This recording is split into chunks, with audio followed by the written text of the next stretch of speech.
Aku tak pernah menyangka sebuah gelang kecil di pergelangan tanganku perlahan mengubah cara suamiku memandangku. Dan cara hidupku runtuh tanpa suara. Sebelum mulai ceritanya, komen dulu kalian dari kota atau negara mana. Aku pengen tahu. Jangan lupa like, subscribe, dan aktifkan lonceng, supaya channel ini makin berkembang. Sejak Raffi memasangkan gelang itu di pergelangan tanganku beberapa minggu lalu, dengan senyum yang saat itu terasa manis namun kini justru mengusik pikiranku, aku mulai memperhatikan hal-hal kecil yang tidak biasa. Bukan sesuatu yang langsung terlihat, hanya perubahan samar yang awalnya mudah kuabaikan. Tapi pagi ini, saat sinar matahari masuk lewat celah tirai dan mengenai kulitku, aku kembali merasakan sensasi aneh itu, dingin yang merayap pelan dari logam gelang ke lengan, seolah ada yang menempel dan tak ingin lepas. Raffi tidak ada di rumah sejak subuh, sama seperti hari-hari sebelumnya. Kesibukannya belakangan memang semakin menjadi-jadi, dan aku sudah lama berhenti berharap ia duduk bersamaku saat sarapan. 2 minggu terakhir, kami lebih sering bertukar kalimat seperlunya saja, sekadar memastikan dapur berjalan, atau listrik sudah dibayar. Hal-hal yang membuat hubungan rumah tangga terasa seperti kerja sama antar rekan, bukan suami istri. Aku berdiri di dapur, memegang muk teh panas. Tanganku bergetar sedikit. Entah karena suhu teh atau karena gelang yang seolah mengirimkan denyut lemah ke kulitku.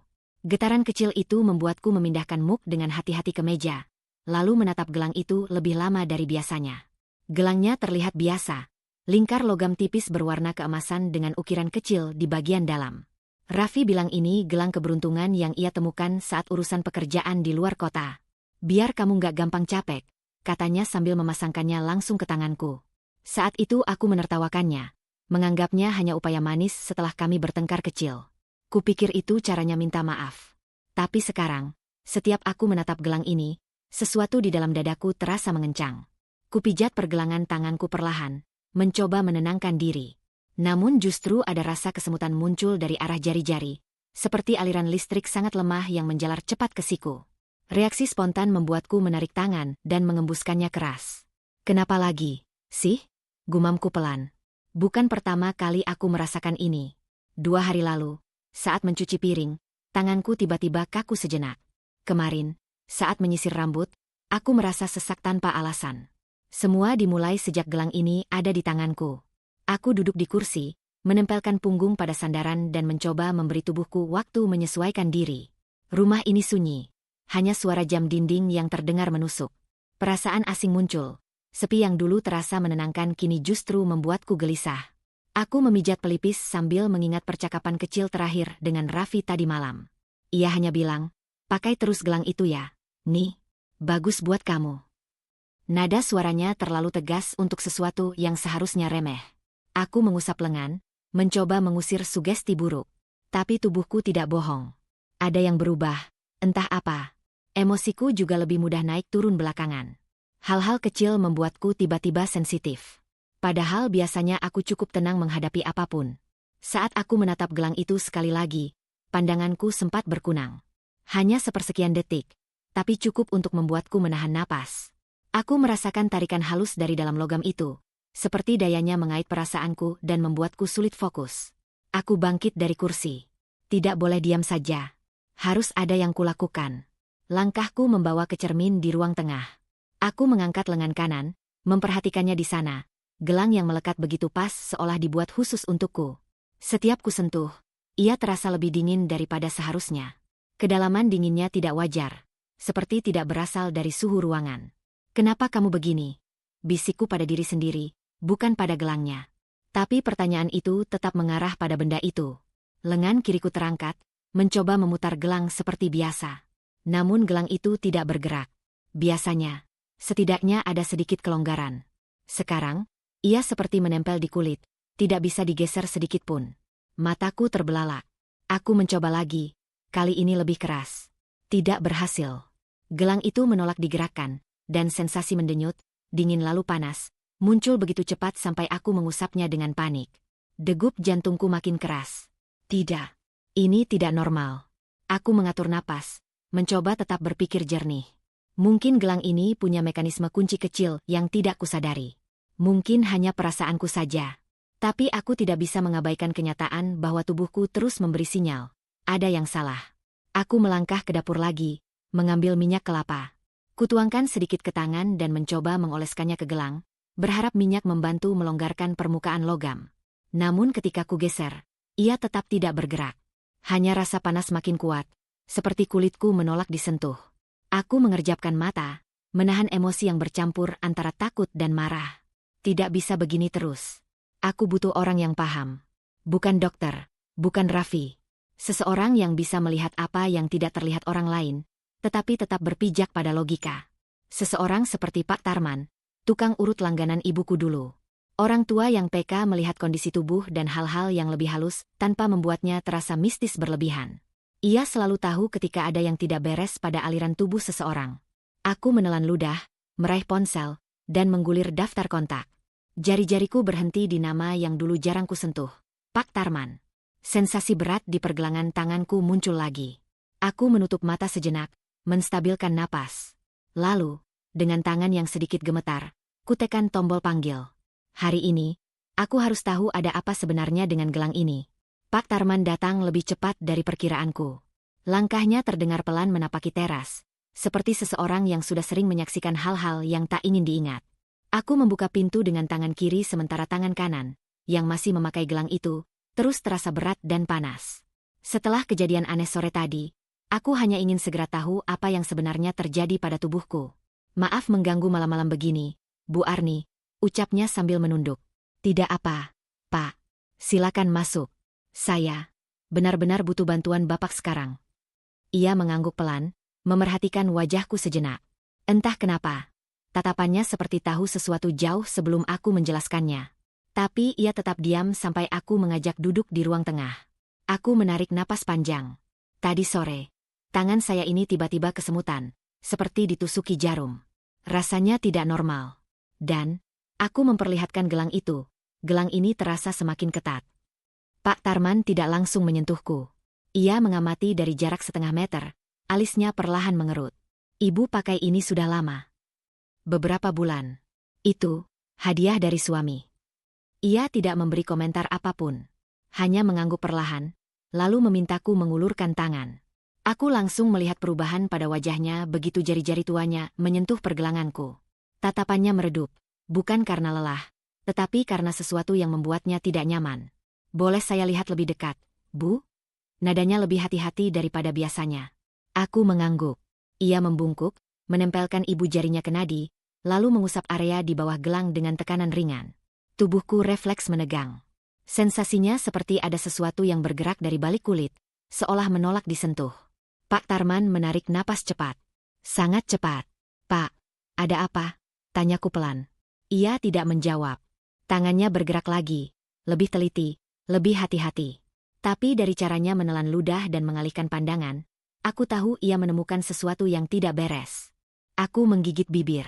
Tadi sore, rasanya seperti ada yang mengikat dari dalam. Ini aneh sekali. Saya tidak pernah begini sebelumnya. Pak Tarman akhirnya menatapku penuh. 2 detik lamanya. Ibu, tolong jangan panik. Kata itu saja sudah membuat jantungku berdebar 2 kali lebih cepat. Ada apa? Suaraku serak. Ia menunduk sedikit, suara diturunkan. Gelang ini, bukan gelang biasa. Ujung rambutku meremang. Aku ingin bertanya apa maksudnya, tapi lidahku terasa kaku. Ibu merasakan berat? Tanya dia. Aku mengangguk. Suka tiba-tiba cemas? Mudah capek. Aku mengangguk lagi. Iya, tapi saya pikir itu karena kerjaan dan, ya, masalah rumah tangga. Ia menghembuskan napas panjang, napas orang yang enggan mengatakan sesuatu, tapi tahu ia harus. Lalu ia mendekat, begitu dekat sampai aku bisa mencium aroma minyak urut di tangannya. Dan dengan suara hampir seperti rahasia yang tak boleh didengar siapapun, ia berbisik. Cepat lepaskan gelang itu, Bu. Aku merinding seketika. Kata-katanya bagai angin dingin yang menembus tulang. Ada apa dengan gelang ini? Tanyaku, hampir tidak berani mendengar jawabannya. Pak Tarman tidak langsung menjelaskan. Ia menatap gelang itu seperti menatap sesuatu yang tidak pantas disentuh. Saya bukan ahli benda-benda begitu. Tapi saya sudah lama bekerja memijat warga sini. Saya tahu ketika tubuh bereaksi karena sakit, dan saya tahu ketika tubuh bereaksi karena hal lain. Ini bukan reaksi biasa. Tenggorokanku tercekat. Maksud Bapak, gelang ini bahaya. Ia mengangguk pelan. Setidaknya, Tidak baik untuk ibu. Aku refleks ingin menarik gelang itu. Tapi saat jemariku menyentuhnya, gelang itu terasa lebih keras dari sebelumnya. Lebih seperti bagian dari tubuhku daripada aksesori. Aku mencoba memutarnya. Tidak bergerak. Aku mencoba menariknya. Tetap tidak bergerak. Aku mulai panik. Pak, ini kok seperti nempel? Biasanya longgar. Pak Tarman berdiri, seolah tidak percaya dengan apa yang dilihatnya. Coba lagi, Bu. Pelan-pelan. Aku mencoba. Berkali-kali. Tidak ada yang berubah. Gelang itu seperti mengecil, mengunci, dan melekat pada kulitku. Pak, kenapa ini tidak bisa dibuka? Suaraku mulai bergetar. Pak Tarman menyapu wajahnya dengan tangan, gelisah. Saya tidak tahu pasti, Bu. Tapi reaksi seperti ini tidak normal. Seharusnya gelang biasa tidak bisa menahan kulit. Apalagi sampai ibu merasakan panas dan tekanan. Aku memukul-mukul pergelangan tangan dengan panik, tapi Pak Tarman segera menghentikanku. Jangan. Itu hanya akan membuat tangan ibu bengkak. Lalu apa yang harus saya lakukan? Ia menggigit bibir. Ibu harus hati-hati. Ada sesuatu yang tidak beres dengan benda itu. Saya akan bantu sebisanya, tapi ibu harus ingat. Saya tidak tahu siapa yang memberikan gelang ini, dan apa maksudnya. Aku menelan keras. Suami saya. Raffi yang memberikannya. Pak Tarman membeku sesaat, lalu perlahan memalingkan wajah. Dan tanpa menatapku, ia berkata lirih, kalau begitu, ibu harus lebih waspada. Suasana ruang tamu mendadak seperti menutup diri. Sunyi, dingin, dan menekan. Aku mendadak merasa tidak aman di rumahku sendiri. Pikiran tentang apa yang Raffi lakukan melintas cepat. Pertengkaran, tatapannya yang berubah, sikapnya yang akhir-akhir ini semakin jauh. Tapi sebelum aku sempat menanyakan maksud Pak Tarman, rasa panas di pergelangan tangan menjalari lengan. Gelang itu semakin menempel, seperti mengunci kulitku. Aku tercekik oleh ketakutan yang tidak bisa kujelaskan. Pak, ini makin sakit. Pak Tarman menatapku dengan tatapan yang tidak bisa ia sembunyikan lagi, tatapan takut. Ibu Arni, katanya lirih, apapun yang terjadi, jangan biarkan suami ibu menyentuh gelang itu. Jantungku hampir berhenti. Aku ingin bertanya kenapa. Tapi sebelum kata itu keluar dari bibirku, gelang itu berdenyut. Seperti ada nadi asing yang hidup di bawahnya. Sisa panas dari gelang itu masih menempel di kulitku ketika Pak Tarman akhirnya pamit. Hanya 2 kalimat darinya yang terus terngiang. Jangan biarkan suami ibu menyentuh gelang itu. Aku belum mengerti apa maksudnya. Tapi tubuhku masih tegang memikirkan kemungkinan yang belum sanggup kuhadapi. Baru beberapa menit setelah Pak Tarman pergi, suara mobil berhenti di halaman. Suara yang sudah kukenal bertahun-tahun. Tapi malam ini, entah kenapa, terdengar seperti ancaman halus yang membuat napasku tercekat. Raffi pulang. Aku berdiri di ruang tengah dengan tangan menggantung di sisi tubuh, berusaha menyembunyikan kegugupanku. Gelang di pergelangan tangan terasa semakin berat. Aku melihat pintu terbuka, dan Raffi masuk dengan langkah cepat, raut wajah tegang seperti menahan sesuatu sejak di luar. Ia langsung melihat tanganku. Dan reaksinya, bukan reaksi seorang suami yang khawatir. Alisnya terangkat dengan tajam, tatapannya membeku. Kamu ngapain? Suaranya rendah, bukan marah tapi mengancam pelan. Aku menelan ludah. Tadi, tangan aku sakit. Aku cuma coba. Kamu coba lepas gelang itu. Potongnya cepat. Nada suaranya menusuk. Tidak ada empati. Tidak ada penasaran lembut yang biasanya dia tunjukkan. Hanya kecurigaan yang tajam. Aku mengangkat tangan dengan ragu. Iya. Tadi terasa aneh. Raff. Panas. Keta. Nggak seperti biasanya. Raffi langsung maju mendekat. Gerakannya terlalu cepat. Seperti seseorang yang tiba-tiba melihat barang berharganya terancam diambil. Ia meraih pergelangan tanganku dengan kasar sampai aku meringis. Arni, suaranya bergetar. Kamu jangan pernah sentuh gelang ini lagi. Aku menarik tanganku pelan, tapi ia menahannya lebih kuat. Raffi, sakit. Ia melepaskannya, tapi sorot matanya tetap keras. Ia menatap gelang itu seperti menatap sesuatu yang lebih penting daripada tubuhku sendiri. Kamu kenapa bisa kepikiran untuk lepas? Raffi bertanya lagi, lebih agresif. Tadi beneran sakit. Kayak ada yang menekan dari dalam. Jawabku, berusaha tetap tenang. Masa aku harus diam aja? Raffi mendengus pendek, tapi wajahnya berubah tegang saat melihat bekas merah di kulitku. Ia menyentuhnya tanpa izin, memeriksa dengan gerakan tergesa. Reaksinya aneh, bukan seperti suami yang khawatir, tapi seperti seseorang yang takut kehilangan kendali atas sesuatu. Apa yang kamu lakukan? Tanyanya dengan nada menahan diri. Kamu paksa buka pakai apa? Pakai tangan. Cuma muter pelan. Jawabku jujur. Memangnya kenapa kalau dilepas sebentar? Raffi mengusap wajahnya, lalu menatapku tajam. Arni, kamu tuh nggak paham. Gelang ini penting. Untuk apa? Aku bertanya balik, mata menatap matanya. Kenapa kamu setakut itu kalau aku lepas? Ia tertegun sesaat. Lalu tiba-tiba, ekspresinya berubah menjadi defensif. Kamu tuh, selalu curiga. Aku kasih hadiah, kamu malah nanya-nanya. Nggak pernah kamu hargai. Aku menggeleng. Aku cuma mau tahu kenapa gelang ini kayak nempel di kulit. Tadi aku panggil Pak Tarman. Apa? Raffi memotongku. Wajahnya langsung memucat marah. Kamu bawa-bawa tukang urut itu buat sentuh gelang aku. Kalimat itu membuatku berhenti bernapas sejenak. Gelang aku. Bukan, gelang kamu. Bukan, gelang kita. Seperti benda itu bukan diberikan, tapi ditanamkan. Raffi. Dia cuma lihat sebentar. Aku panik. Jelasku. Salah, ya. Raffi memijat pelipisnya, bergerak mondar-mandir di depan sofa dengan gelisah. Kamu tuh nggak boleh sembarangan panggil orang dari luar buat lihat barang yang aku kasih. Kamu ngerti nggak, Arni? Iya, tapi aku kesakitan. Harusnya kamu tunggu aku. Suaranya meninggi. Aku mengerutkan alis. Kenapa? Kamu takut seseorang tahu sesuatu tentang gelang ini? Raffi berhenti bergerak. Hanya 1 detik, tapi aku melihatnya. Ekspresi kecil seperti seseorang yang tersudut. Lalu ia kembali menutupi dengan suara yang lebih keras. Kamu itu terlalu banyak mikir. Gelang itu aman. Kamu cuma sugesti sendiri. Aku memalingkan wajah, berusaha menahan emosi. Sugesti nggak mungkin bikin gelang nempel kayak lem. Raf, aku udah coba buka. Nggak bisa. Ia mendekat cepat. Meraih tanganku lagi. Ia memegang gelang itu dan mencoba memutarnya. Tapi hanya 2 detik setelah jarinya menyentuh permukaannya, ia menarik tangannya menjauh seperti tersengat listrik kecil. Aku melihatnya membeku. Mata kami bertemu. Ia tahu aku melihat reaksinya. Kok kamu kaget? Tanyaku dingin. Ia langsung membantah. Enggak, cuma dingin. Itu dingin? Ini panas, Raf. Raffi tidak menjawab. Matanya tidak bisa menyembunyikan ketegangan. Ia menatap gelang itu seperti menilai apakah aku benar-benar merasakan apa yang kukatakan atau sedang mencari cara untuk membalasnya. Setelah 5 detik keheningan yang menyesakan, ia menarik napas keras dan berkata, kamu tetap pakai gelang ini. Titik. Raffi.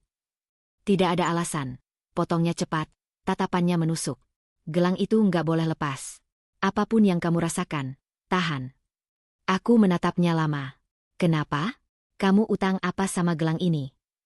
Ia membeku lagi. Wajahnya tidak menjawab, tapi tubuhnya menjawab dengan ketegangan yang tidak bisa ia sembunyikan. Raffi kemudian memaksa tersenyum kecil. Senyum yang sama sekali tidak sampai ke matanya. Arni, aku cuma mau kamu selalu ingat hadiah dari aku. Itu aja. Omongannya terdengar seperti alasan asal. Seperti ia menutupi sesuatu. Gelang di tanganku kembali berdenyut perlahan. Seolah merespons ketegangan di ruangan. Dan ketika aku mundur selangkah untuk mengambil jarak, Raffi mengikuti langkahku, menatap gelang itu tanpa berkedip. Dengan suara rendah dan tak bisa ditentang, ia mengulang. Pokoknya kamu tetap pakai gelang itu. Jangan lepas. Jangan pernah. Setelah pertengkaran malam itu, aku tidak bisa tidur. Kata-kata Raffi yang memaksaku tetap memakai gelangnya masih menggantung di kepala. Sikapnya yang gelisah dan reaksi tubuhnya saat menyentuh gelang itu membuatku semakin tidak tenang. Gelang ini bukan sekadar hadiah, itu sudah jelas. Raffi tertidur cepat, seolah tidak ada apapun yang perlu dipikirkan. Aku hanya menatap langit-langit kamar, menunggu sensasi panas yang mulai menjalar dari pergelangan tangan ke lengan. Semakin malam, rasa itu semakin kuat, seperti ada aliran yang naik perlahan dari kulit menuju dada. Saat akhirnya aku terlelap, aku dibangunkan oleh rasa mual yang menghantam mendadak. Aku berlari ke kamar mandi, memegangi wastafel sambil berusaha bernapas stabil. Tenggorokanku pahit, kepalaku berputar, dan wajahku tampak jauh lebih pucat dari biasanya. Aku tidak ingat pernah sakit seperti ini. Ketika kembali ke kamar, Raffi hanya bergumam tanpa membuka mata. Obat di laci. Seolah semua ini hanya masuk angin biasa. padahal tubuhku seperti sedang memberontak dari dalam. Aku duduk di tepi ranjang, memegangi lengan yang berdenyut. Setiap denyutan terasa seperti tekanan yang menekan dari balik kulit. Bukan denyut jantungku, irama ini berbeda, tidak stabil, seperti hidup sendiri. Sejak itu, hari-hari berikutnya berubah menjadi rangkaian keluhan yang datang tanpa alasan jelas. Pagi pertama setelah mual itu, aku merasa berat bangun dari tempat tidur. Badanku lemas seperti habis bekerja seharian padahal aku hanya tidur. Ketika berdiri, pandanganku kabur sesaat dan aku harus memegang dinding agar tidak jatuh. Raffi sibuk bersiap kerja. Aku menatapnya sambil memegangi meja untuk menyeimbangkan diri. Raff, aku nggak enak badan. Kayak mau pingsan. Ia melirik sekilas. Minum vitamin. Kamu tuh kurang istirahat. Aku istirahat semalaman, jawabku pelan. Ini beda. Badanku kayak. Kamu tuh sugesti, potongnya cepat. Wajahnya tersenyum palsu. Jangan mikirin gelang itu terus. Semua karena pikiran kamu sendiri. Aku ingin membalas, tapi tubuhku terlalu lemah untuk berdebat. Ia pergi tanpa memberi kesempatan aku menjelaskan betapa buruk rasanya. Saat pintu tertutup, aku hampir roboh. Aku berjalan ke dapur dengan langkah gontai, mencoba minum air. Dan di tengah meneguk, dadaku tiba-tiba terasa sesak. Napasku pendek dan cepat, seperti dikejar sesuatu yang tidak bisa kulihat. Aku bersandar di meja, mencoba menarik napas dalam, tapi sesak itu makin menjadi. Tidak ada suara selain detak jantungku yang tak beraturan. Aku merasakan keringat dingin menetes dari pelipis. Sesak itu bertahan selama 2 menit yang terasa seperti 5 jam. Ketika akhirnya reda, aku hanya bisa terduduk di lantai, memegangi lengan kanan. Gelang itu tampak biasa saja, polos, kecil, tidak mencurigakan. Tapi rasa sakit dan berat yang muncul darinya semakin jelas. Sore harinya, rasa panas kembali. Kali ini naik ke leher. Aku menempelkan handuk dingin, tapi tidak ada yang berubah. Tubuhku seperti berada dalam 2 suhu berbeda. Dingin dari luar, panas membakar dari dalam. Aku mencoba bekerja, menyelesaikan beberapa pesanan klien, tapi tangan kananku gemetar. Setiap kali menekan tombol keyboard, sensasi seperti ditarik dari dalam membuatku berhenti. Aku akhirnya menyerah, menyandarkan kepala di meja. Apapun yang dilakukan gelang ini padaku, semakin hari semakin parah. Aku membuka ponsel, ingin menghubungi Pak Tarman lagi. Tapi jari-jariku ragu. Aku tidak punya jawaban untuknya. Aku bahkan tidak mengerti apa yang sedang terjadi pada tubuhku. Dan yang membuatku semakin tertekan, Raffi tidak menunjukkan sedikitpun kepedulian. 2 hari setelah mual itu, giu jalannya bertambah. Aku mulai sering merasakan pusing mendadak. Bukan pusing seperti kelelahan. Ini seperti ada gelombang tekanan yang naik dari dasar tengkuk menuju kepala, kemudian meledak. Kadang aku merasa ingin muntah. Kadang dadaku sesak. Kadang telapak tanganku mati rasa. Semua keluhan datang bergantian tanpa pola. Dan selalu dimulai dari area gelang itu. Aku mencoba memutarnya lagi, tidak bergerak. Aku mencoba menariknya dengan sabun, tetap tidak bergerak. Pagi berikutnya, rasa sakit memuncak. Aku sedang merapikan sofa ketika tiba-tiba penglihatanku gelap. Sekelilingku berputar. Aku jatuh ke lantai, menggenggam karpet agar tidak hilang kesadaran. Gelang itu terasa seperti dipanaskan dari dalam. Aku menggigit bibir sampai hampir berdarah. Suaraku pecah dalam bisikan. Apa yang kamu lakukan ke aku? Saat rasa sakit mereda perlahan, napasku masih tersengal. Aku berbaring di lantai beberapa menit hingga tubuhku cukup kuat untuk duduk. Kemudian aku menyingsingkan lengan baju. Kulit di sekitar gelang tampak lebih merah, seperti habis digesek sesuatu yang kasar. Tapi ketika aku mendekatkan wajah untuk melihat lebih jelas, aku melihat sesuatu yang membuatku membeku. Ada garis tipis, memanjang mengikuti lengkungan gelang, seperti goresan. Goresan yang tidak ada semalam. Goresan yang tampak baru terbentuk dari dalam kulit, bukan dari luar. Aku menelan ludah dengan susah payah. Jari-jariku gemetar saat menyentuh area sekitar goresan itu. Kulitku terasa lebih sensitif, seperti habis ditarik paksa. Perasaan tidak nyaman menjalar ke seluruh tubuhku. Sakit, panas, perih, semuanya bercampur menjadi satu. Aku mengangkat tangan, menatap gelang itu dengan ketakutan yang jauh lebih besar dari sebelumnya. Goresan itu bukan sekadar luka. Itu adalah tanda bahwa ada sesuatu yang mulai terjadi di balik gelang.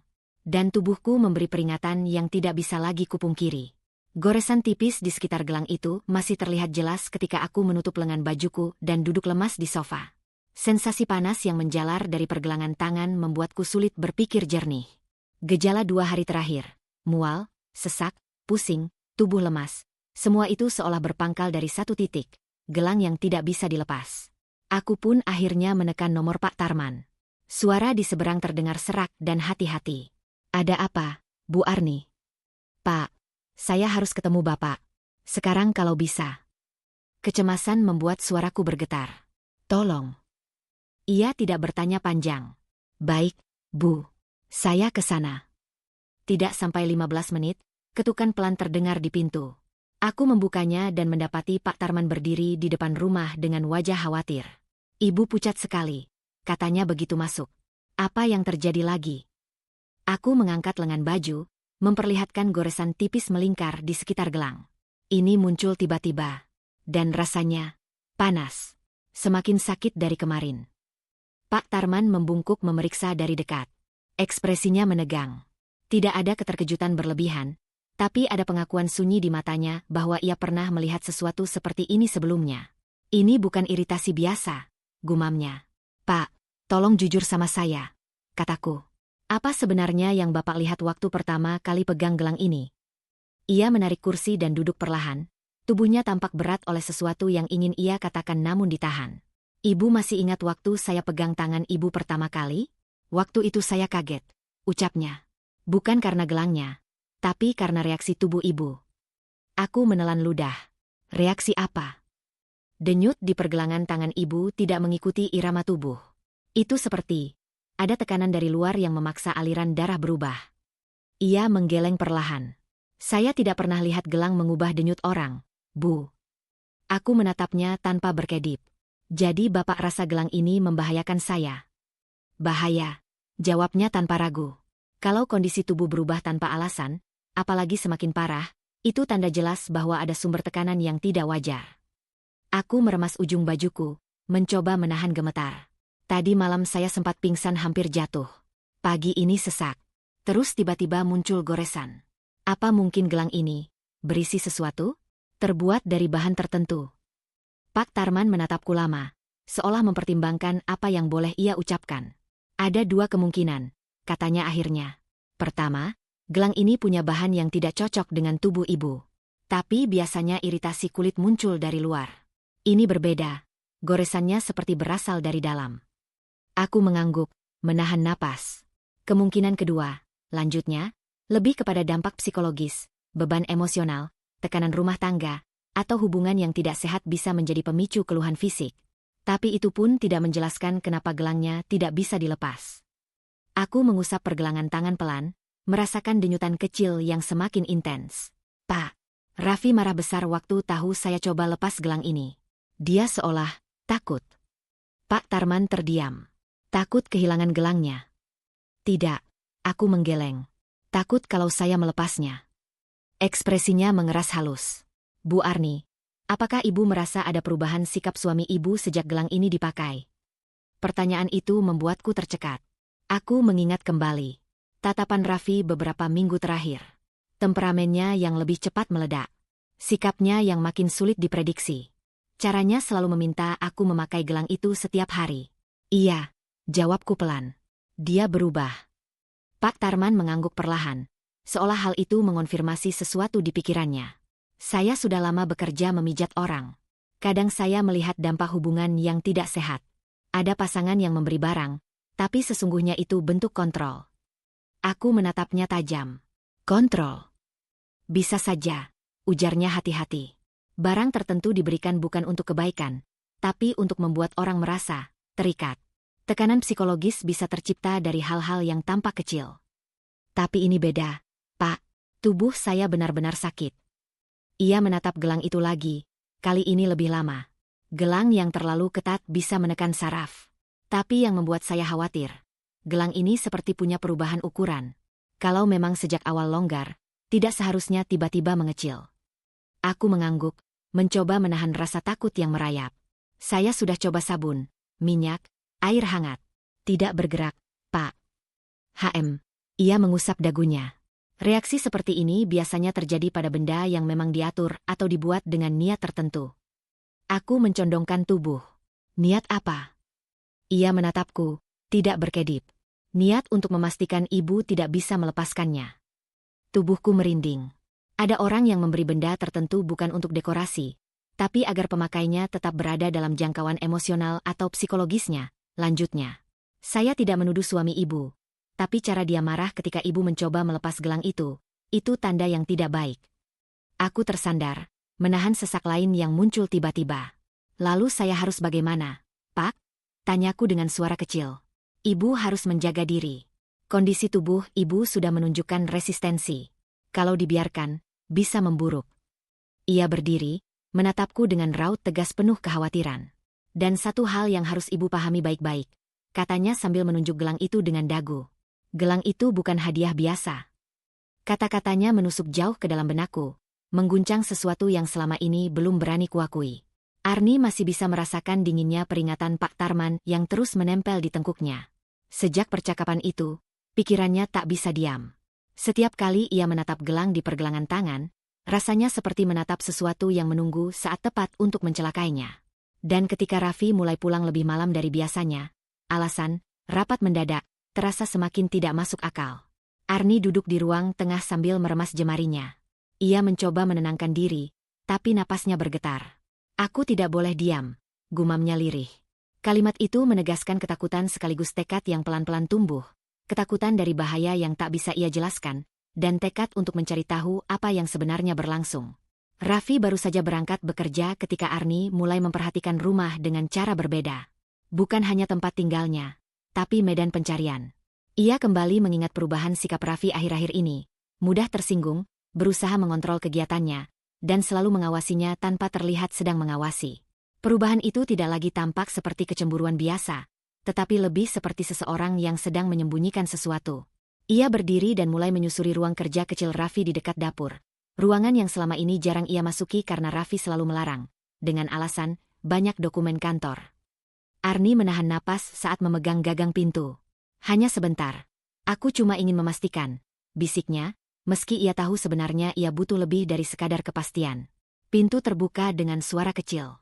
Ruangan itu tidak rapi, tapi setiap berkas tersusun dalam pola tertentu. Arni memindai cepat, mencari sesuatu yang tidak pernah ia lihat sebelumnya. Dadanya berdebar keras, bukan hanya karena takut ketahuan, tetapi karena firasatnya mengatakan bahwa jawaban yang ia cari ada di sini. Ia mulai membuka laci-laci meja satu persatu. Beberapa hanya berisi kertas kerja kantor, beberapa kosong. Namun laci ketiga terasa sedikit macet saat ditarik, seolah ada sesuatu yang menyekat dari dalam. Arni menunduk, memperhatikan celah kecil di bagian belakang laci. Ada benda tipis yang terlipat. Jantungnya menegang. Ia menariknya perlahan. Kertas coklat lusuh. Sampulnya dilekatkan dengan selotip agar tidak mudah terbuka. Saat Arni mengupas selotip itu, tangannya gemetar. Buku catatan keuangan. Bukan buku keuangan biasa. Ini catatan manual yang ditulis Raffi dengan tinta hitam, hal yang tidak pernah ia lakukan karena Raffi selalu memilih aplikasi digital. Arni membuka halaman pertama. Nama seseorang. Jumlah uang. Tanggal. Halaman berikutnya. Daftar transaksi tunai tanpa penjelasan. Nominalnya besar. Dan semua berjarak beberapa minggu setelah gelang itu diberikan kepadanya. Arni menelan ludah, tubuhnya mendadak kaku. Ia membalik halaman lagi, menemukan catatan kecil. Jangan sampai dia tahu. Dia. Arni. Perutnya terasa mual. Catatan itu bukan sekadar tulisan acak. Itu pesan untuk diri sendiri, peringatan agar rahasia ini tidak bocor padanya. Ada halaman lain yang lebih mengejutkan. Sebuah tempelan kecil berisi nama seseorang yang Arni kenal samar. Lelaki yang dulu pernah menagih utang ke rumah ketika Raffi terlibat bisnis gagal, yang katanya sudah selesai. Ternyata tidak selesai. Arni memejamkan mata, mengingat bagaimana Raffi memaksanya terus memakai gelang meski ia mengeluh sakit. Bagaimana amarahnya muncul setiap kali ia mencoba melepasnya. Dan kini, catatan keuangan mencurigakan, semuanya mulai terhubung seperti garis yang tak bisa ia abaikan. Ia kembali membalik halaman hingga menemukan lembaran yang tampak paling baru. Di sana tertulis beberapa angka mirip cicilan, tetapi nama penerimanya bukan bank atau lembaga resmi. Nama itu sama dengan orang yang pernah menyodorkan kwitansi utang bertahun lalu, orang yang Arni tahu berbahaya dan tidak pernah bekerja secara legal. Arni memelototi catatan itu. Jadi, selama ini kau? Napasnya tercekat. Kata-kata tidak selesai. Tapi tekanan kalimat itu terasa memenuhi ruangan. Ia menutup buku catatan, memeluknya ke dada. Tangannya berkeringat, jantungnya tidak mau tenang. Ruangan yang tadinya hanya terasa sunyi kini berubah mencekam, seakan semua sudut mengawasinya. Arni menarik kursi dan duduk perlahan. Ia tidak langsung menyusun rencana. Ia terlalu syok untuk bisa berpikir jernih. Namun ia tahu satu hal. Apapun yang dicatat Raffi di buku ini tidak ada sangkut pautnya dengan hadiah gelang yang manis. Ada motif yang jauh lebih gelap. Ia menatap gelang di pergelangan tangan. Dingin. Terlalu dingin. Seakan menyerap apapun yang ia rasakan. Tidak. Aku tidak boleh membiarkan ini terus terjadi. Suaranya parau, tetapi tegas. Dengan tangan yang masih bergetar, ia membuka kembali buku itu untuk membaca lebih jauh, tapi berhenti di tengah jalan. Suara samar terdengar dari arah depan rumah. Detik itu juga wajahnya menegang. Tapi setelah beberapa detik, ia sadar itu hanya angin menggoyangkan tirai. Ia mengembuskan napas panjang, menutup buku catatan itu dengan kedua telapak tangan seolah melindunginya. Buku itu bukan sekadar berkas, itu bukti. Bukti yang tidak bisa ia diamkan lagi. Bukti bahwa sesuatu dalam rumah tangganya jauh lebih kacau daripada yang pernah ia bayangkan. Arni berdiri perlahan, memandang ruangan itu sekali lagi, lalu memeluk buku catatan itu. Gemetar, takut, tapi juga sadar. Ia tak bisa kembali ke titik sebelumnya. Dan saat ia melangkah keluar ruangan, buku itu tetap berada di genggamannya. Erat, seakan hidup Arni bergantung pada lembaran-lembaran rahasia yang baru saja ia buka. Buku catatan di tangan Arni masih terasa berat, seolah isinya bukan sekadar angka, tetapi kebenaran yang selama ini ditutup rapat oleh seseorang yang seharusnya menjadi tempatnya bersandar. Ia kembali mengingat dinginnya gelang yang menempel di pergelangan tangannya, satu-satunya benda yang makin terasa seperti pusat masalah, terutama setelah Pak Tarman memperingatkannya untuk berhati-hati. Kini, setelah menemukan bukti awal dari manipulasi Raffi, ia tahu ada lebih banyak kebohongan menunggu untuk dibuka. Arni duduk di meja makan dengan buku catatan itu terbuka di depannya. Ia mengusap sampul lusuhnya, menarik napas dalam-dalam. Aku harus lihat semuanya, bisiknya, lebih kepada dirinya sendiri daripada kepada ruangan yang sunyi. Suara detak jam dinding menjadi satu-satunya pengiring. Ia mulai membuka halaman berikutnya dengan hati-hati. Di antara catatan nominal, ada beberapa kertas kecil yang diselipkan. Ia menarik salah satunya, lembar formulir fotokopian. Arni memicing, mencoba membaca tulisan yang sedikit buram. Logo lembaga pinjaman swasta terpampang di bagian atas. Nama peminjam, Arni. Nomor identitas, nomornya sendiri. Tanda tangan, mirip, tapi bukan tulisannya. Arni menahan napas. Tidak mungkin. Tapi kalimat itu langsung hancur saat ia membalik halaman lain dan menemukan dua formulir lagi, masing-masing atas namanya. Nominalnya lebih besar, tanggalnya lebih dekat dengan waktu pemberian gelang. Tangannya gemetar, tetapi ia memaksa diri untuk terus membaca. Di bagian catatan Raffi tertulis kecil, Arni tidak boleh tahu. Jika ditanya, bilang tabungan perusahaan. Arni menutup mulutnya dengan telapak tangan, menahan serangan mual yang datang tiba-tiba. Ia mencoba menata napas, tetapi amarah dan keterkejutan membuat dadanya sesak. Ia mengingat ucapan Raffi selama ini. Aku kerja keras demi kita. Kamu nggak perlu tahu urusan kantor. Gelang itu simbol kepercayaan. Kepercayaan? Ternyata gelang itu bukan simbol apapun selain alat untuk menutupi sesuatu yang jauh lebih kotor. Arni berdiri, mendorong kursinya terlalu keras hingga bergeser dan menabrak kaki meja. Ia tidak peduli. Ia berjalan mondar-mandir di ruang tengah, pikirannya terpecah antara keinginan untuk menangis, menjerit, atau merobek formulir pinjaman itu. Tapi ia hanya bisa memeluk dirinya sendiri, mencoba menghentikan gemetar. Sebagian dirinya masih ingin menyangkal. Ia mencoba mencari celah alasan. Mungkin ada kesalahan administrasi, mungkin ini bukan ulah Raffi. Namun setiap kali ia mengingat kalimat kecil, Arni tidak boleh tahu. Ia tahu itu tidak bisa dibantah. Raffi mengkhianati kepercayaan yang selama ini ia pertahankan mati-matian. Arni kembali duduk dan membuka halaman terakhir. Ada catatan Raffi yang lebih panjang, ditulis terburu-buru. Kalau cicilan naik lagi, pakai rekening Arni. Dia sudah pakai gelang, pasti tenang. Jangan buat dia stres, nanti curiga. Arni menutup buku itu seketika. Kepalanya mendadak pusing. Ia memegang gelang dengan kuat, seakan benda itu simbol terbesar kebohongan yang membelitnya. Kau pikir aku nggak curiga? Bisiknya, suaranya retak tapi penuh tekanan. Benturan batin mulai muncul. antara rasa sayang yang dulu pernah ada dan rasa dikhianati yang kini membanjiri seluruh tubuhnya. Ia mencoba mengingat momen baik bersama Raffi, tapi mendadak semuanya seperti ilusi yang dirancang untuk menutupi sesuatu yang jauh lebih buruk. Tidak ada satupun yang terasa jujur lagi. Arni meremas gelang itu. Kulit di sekitarnya terasa nyeri, seolah tubuhnya sendiri menolak benda itu. Semakin ia menggenggamnya, semakin ia sadar bahwa setiap masalah yang menimpanya dimulai sejak gelang itu melingkari pergelangan tangannya. Ia tidak tahu bagaimana gelang itu bisa membuatnya mudah lelah atau membuat emosinya kacau, tapi ia tahu satu hal. Gelang ini bukan hadiah tulus. Gelang ini adalah alat, dan Raffi memakainya untuk mengekangnya. Arni menatap bayangannya di permukaan meja kaca. Mata yang biasanya lembut kini terlihat letih, merah, dan marah. "Cukup," katanya. Kata itu pelan tapi mantap. Ia sudah tidak ingin mencari alasan untuk Raffi. Sudah tidak ingin menutupi rasa sakitnya sendiri dengan pengertian yang tidak pernah ia dapatkan balik. Ia melangkah ke kamar, mengambil gunting kecil. Tangannya bergetar saat ia mencoba mendorong ujung gunting ke sela-sela gelang itu. Tapi logamnya keras, terlalu rapat, seolah memang dibuat agar tidak bisa dilepas dengan cara biasa. Gunting itu jatuh dari tangannya. Ia menunduk, beberapa helai rambut menutupi wajahnya. Napasnya naik turun dengan cepat. "Kalau nggak bisa dipotong, aku bakal cari cara lain," katanya setengah menggertak. Ini bukan lagi soal rasa tidak nyaman. Ini soal hidupnya sendiri. Raffi sudah mengambil banyak, kepercayaan, nama baik, identitasnya. Tapi Arni tidak akan membiarkan gelang ini mengambil sisa kendali yang masih ia punya.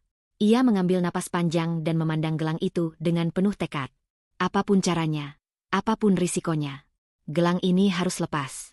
Dan Arni tidak akan mundur lagi. Setelah menemukan bukti bahwa Raffi memakai identitasnya untuk pinjaman, Arni tidak lagi punya sisa keraguan. Gelang yang menempel di pergelangan tangannya terasa semakin menekan, seolah benda itu ikut menjaga rahasia kotor Raffi. Ia hanya sempat duduk sebentar untuk menenangkan napas, tetapi tekadnya semakin mengeras. Gelang ini harus lepas, apapun caranya. Arni berdiri di depan cermin kamar mandi, melihat bekas merah yang mengelilingi kulitnya.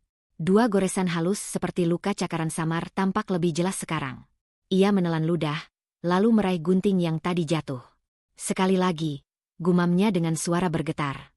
Ia mencoba memasukkan ujung gunting ke celah gelang yang sempit, memaksa bilahnya menembus.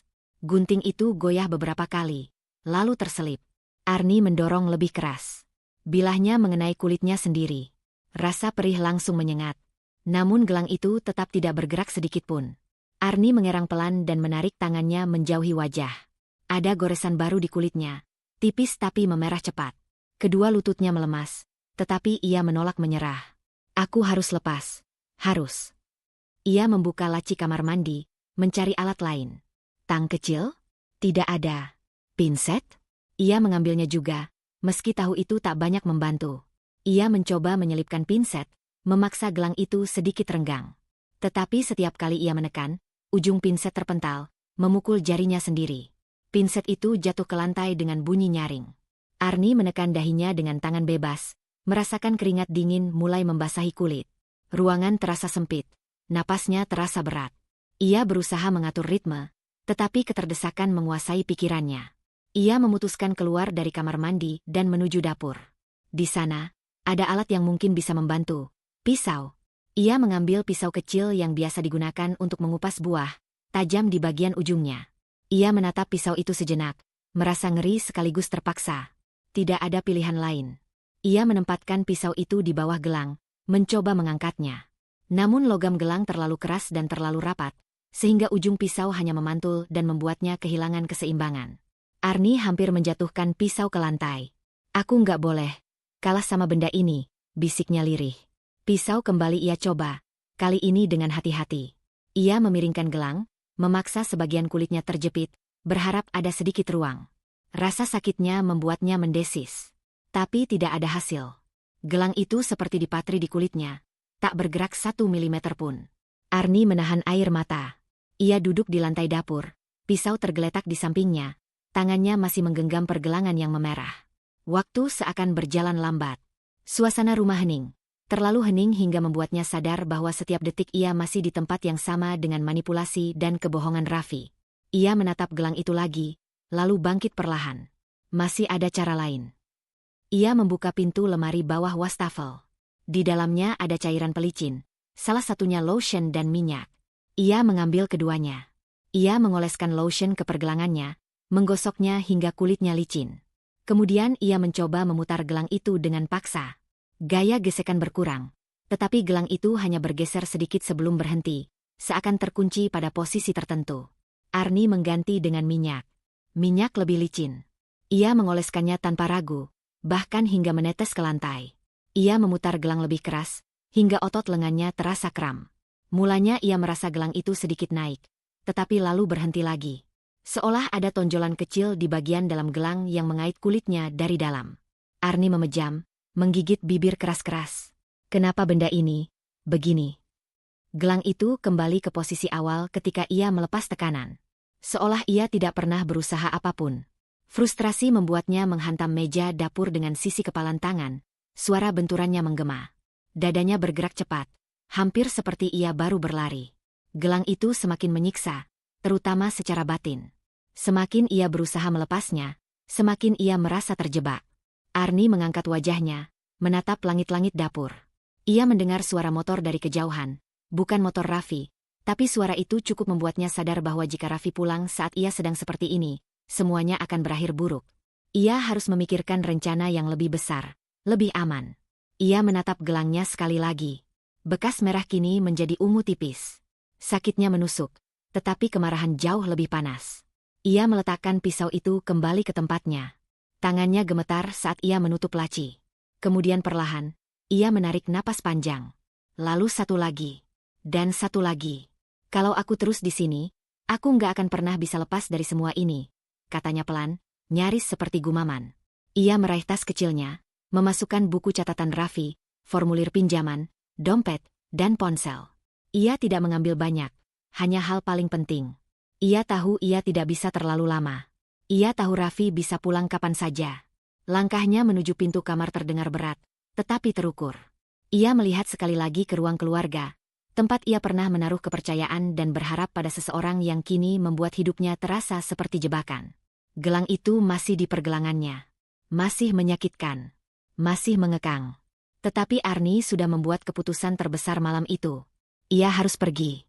Ia harus keluar dari rumah ini jika ingin menyelamatkan dirinya dan mencari bantuan untuk melepaskan gelang ini tanpa Raffi menghentikannya lagi. Dengan tangan bergetar, ia meraih gagang pintu depan. Dan setelah menahan napas sejenak, Arnie melangkah keluar dari rumah itu, bukan untuk kembali sebagai istri yang pasrah, melainkan sebagai seseorang yang siap melawan hidupnya kembali. Arnie berjalan cepat menembus malam, langkahnya limbung karena rasa sakit di pergelangan tangannya yang terus berdenyut. Setelah kabur dari rumah, ia hanya punya satu tujuan, rumah Pak Tarman. Lelaki itu satu-satunya yang percaya pada keluhan Arnie sejak awal, dan satu-satunya yang berani berkata gelang itu bukan hadiah wajar. Ketika lampu rumah kecil di ujung gang itu terlihat, Arnie menarik napas lega meski napasnya tersengal. Ia mengetuk pintu 2 kali, cukup keras. Pintu terbuka, dan wajah Pak Tarman langsung berubah tegang. "Kamu lari?" tanyanya, memperhatikan rambut Arnie yang berantakan dan mata yang memerah. Arnie hanya mengangguk pelan. Gelangnya makin sakit. "Pak, saya nggak bisa lepas. Saya udah coba semuanya." Pak Tarman tidak bertanya lebih jauh. Ia mendorong pintu lebih lebar, menyuruh Arnie masuk. Ruangan kecil itu berbau minyak gosok dan rempah. Lampu redup membuat suasananya hangat tetapi tegang. "Duduk dulu. Tarik napas pelan. Tanganmu sini." Arnie duduk dan mengulurkan tangannya. Gelang itu kini terlihat lebih ketat, meninggalkan garis ungu dan bengkak di sekeliling pergelangan. Pak Tarman memandanginya lama, seolah mengukur sesuatu dari sorot matanya saja. "Kamu sudah coba pakai apa aja? Gunting, pisau, lotion, minyak, tapi gelangnya malah nyakitin kulit saya." Pak Tarman mengangguk pelan. "Saya kira begitu." Ia mengambil kotak kecil dari rak. Di dalamnya ada beberapa alat tradisional, benang kapas tebal, minyak kelapa buatan sendiri, kain lembut, dan sebatang kayu tipis. Tidak ada yang tampak seperti alat pemaksaan. Semuanya sederhana. "Pak, bisa lepas, kan?" Suara Arnie gemetar. "Bisa," jawab Pak Tarman tegas. "Asal kamu kuat. Ini bakal sakit, dan kamu harus tahan. Kalau nggak dilepas sekarang, itu makin masuk ke kulitmu. Kamu sudah telat beberapa hari." Arnie meremas lututnya. "Pak, lakukan." Pak Tarman duduk di depannya. Oke, kita mulai. Ia menuangkan minyak kelapa ke pergelangan Arni. Hangatnya meresap, sedikit menenangkan, tetapi rasa nyeri tetap menusuk. Pak Tarman memijat bagian sekitar gelang dengan tekanan terukur, membuka sedikit ruang agar gelang bisa digeser. Arni meringis. Aduh, sakit, Pak. Tahan sebentar. Ini baru permulaan. Ia mengambil seutas benang kapas tebal, membungkusnya di sisi gelang. Benang itu ia tarik perlahan ke arah tertentu, menciptakan gaya geser yang tidak melukai kulit secara langsung. Metode sederhana, tetapi membutuhkan ketelitian tinggi. Namun gelang itu tetap tidak bergeser. Pak Tarman menatapnya dengan dahi mengerut. Ini sudah terlalu rapat. Arni mengusap matanya. Kalau nggak bisa? Bisa, potong Pak Tarman. Tapi kita harus pakai cara kedua. Ia mengambil batang kayu tipis. Ujungnya dibuat pipih seperti pengungkit kecil. Ia mengoleskan minyak, lalu menyelipkannya perlahan ke bawah sisi gelang. Arni menegang keras. Pak, sakit. Napasin. Jangan ditahan. Lepasin segala tegangnya. Arni mencoba menarik napas panjang, lalu menghembuskan perlahan. Lanjut, Pak. Baik. Pengungkit itu perlahan mendorong gelang ke atas, menciptakan tekanan yang membuat Arni merasa kulitnya tersayat. Air mata mengalir tanpa bisa ia tahan. Kenapa? Kenapa bisa sampai begini? Kamu terlalu lama pakai ini, jawab Pak Tarman pelan. Logamnya nyatu sama pembengkakan di kulitmu. Tapi kita masih bisa lepasin.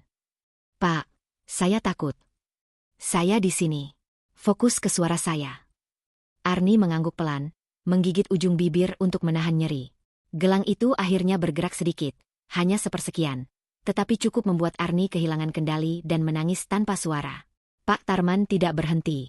Ia mengambil kain lembut, menahannya di area yang paling bengkak agar kulit tidak robek saat ia kembali mengungkit. Lalu ia menekan lagi, lebih kuat sedikit. Gelang itu naik lagi. Arni hampir jatuh dari kursi karena rasa sakit yang mengiris hingga ke lengan.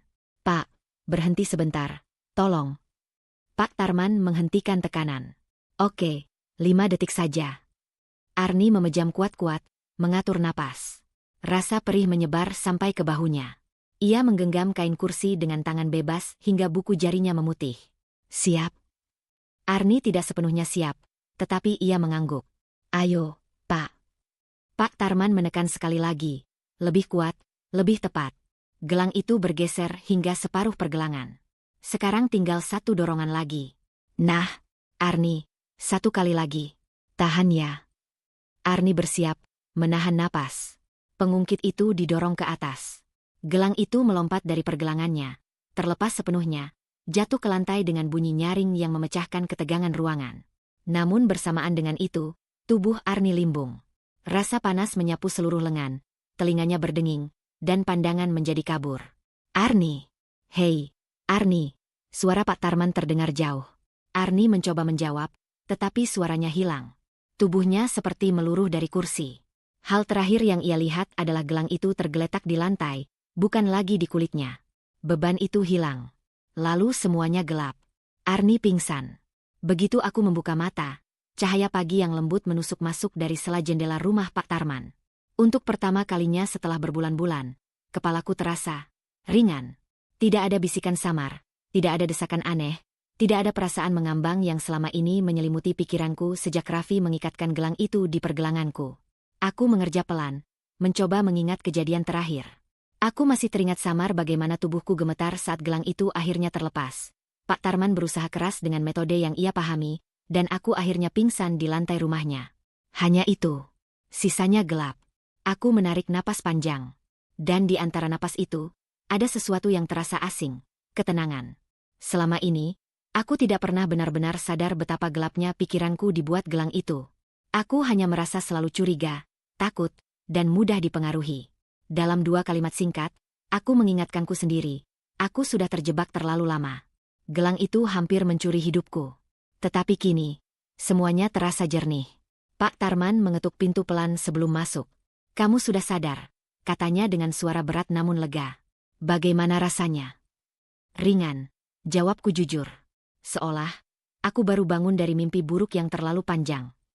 Pak Tarman mengangguk. Itu hal baik. Masa kabutnya sudah lewat. Sekarang kamu harus pakai kejernihan ini untuk menentukan apa langkahmu. Aku menggeser duduk, masih merasa sedikit lemas, tetapi pikiranku bekerja lebih cepat daripada biasanya. Untuk pertama kalinya, aku bisa menyusun kembali semua potongan peristiwa dengan logika yang utuh. Perubahan sikap Raffi, laporan keuangan yang janggal, pinjaman yang memakai identitasku, dan bagaimana gelang itu membuatku tidak berdaya melawan apapun. Aku mengepalkan tangan. Bukan karena marah saja, tapi karena ada rasa malu yang bercampur kesadaran baru. Betapa lamanya aku membiarkan diriku terjebak. Aku perlu berpikir, gumamku. Pikirkan sambil duduk. Kamu baru pingsan semalaman, kata Pak Tarman tegas tapi sabar. Aku tersenyum tipis, lalu memejamkan mata sebentar. Dalam kejernihan itu, sebuah keputusan mulai tumbuh, jelas, tajam, dan tidak lagi mudah tergoyahkan. Aku harus kembali ke rumah, kataku akhirnya. Pak Tarman menatapku dengan ragu. Itu langkah besar. Kamu yakin? Ada dokumen penting yang harus aku ambil, jawabku pelan namun pasti. Dokumen identitas, surat kepemilikan, dan beberapa bukti yang bisa menjelaskan semuanya. Raffi akan ada di sana. Aku tahu. Kalau dia sadar gelang itu sudah terlepas dari kamu. Aku tahu juga, potongku cepat. Itu sebabnya aku harus bergerak sebelum dia sempat mengatur permainan berikutnya. Ini bukan ucapan yang lahir dari ketakutan. Ini lahir dari ketegasan baru yang tidak pernah aku rasakan selama gelang itu masih melekat. Pak Tarman menghela napas panjang. Kalau begitu, kamu tidak bisa pergi tanpa rencana. Aku tidak akan gegabah. Aku menatapnya dalam-dalam. Sekarang pikiranku jernih. Pak, aku bisa menilai bahaya dengan wajar. Aku tidak mau menantang Raffi secara langsung. Aku hanya ingin mengambil apa yang penting dan pergi. Pergi kemana? Aku menggeleng. Belum tahu. Tapi aku tahu satu hal. Aku tidak boleh kembali terjebak di bawah pengaruh siapapun. Pak Tarman menatapku seolah melihat seseorang yang baru. Kamu berubah, katanya lirih. Atau mungkin selama ini aku tertutup kabut, balasku. Sekarang kabutnya hilang. Aku bangkit perlahan. Kakiku masih gemetar, tetapi bukan karena takut, hanya karena tubuhku masih pulih. Pikiranku sudah lebih dulu berdiri kokoh. Detil rencana mulai tersusun dalam kepalaku. Jam-jam Raffi biasanya keluar. Letak dokumen. Jalan alternatif untuk kabur. Apa yang harus aku bawa, dan apa yang harus aku tinggalkan. Aku merasakan sesuatu yang hampir kulupakan. Kendali. Dulu, setiap keputusan terasa seperti diambil oleh tangan lain. Aku selalu bimbang, selalu ragu, selalu menemukan diriku kembali pada keputusan yang menguntungkan Raffi. Kini semuanya berbeda. Semua keputusan terasa milikku lagi. Pak Tarman memberi segelas air hangat. Kalau kamu benar-benar mau ke sana, kamu harus berangkat saat siang. Cahaya lebih aman. Aku tahu. Dan jangan kembali ke sini membawa masalah. Aku tersenyum kecil. Tidak akan. Yang kubawa nanti hanyalah diriku sendiri yang baru. Setelah beristirahat cukup lama, aku berdiri di ambang pintu rumah Pak Tarman. Cahaya matahari siang menghangatkan wajahku. Rasanya seperti bernafas di udara yang baru. Seakan dunia lebih terang daripada semalam. Langkahku memang belum sempurna, tapi setiap langkah adalah tanda bahwa aku kembali memegang hidupku. Setiap detik yang berlalu, kejernihan ini menguat. Setiap napas membawa tekad baru. Setiap ingatan buruk dari gelang itu justru membuatku semakin yakin. Aku menatap jalan ke arah rumahku, memejamkan mata 1 detik, dan menghembuskan napas pelan. Sekarang, bisikku pada diri sendiri. Saatnya mengambil kembali milikku. Arni melangkah pergi, dengan satu keputusan yang mengkristal sempurna di beningnya pikirannya. Ia akan mengambil dokumen penting itu, apapun risikonya. Rumah itu terasa berbeda ketika aku tiba di depan pintunya. Bukan karena berubah secara fisik, tapi karena aku yang berubah.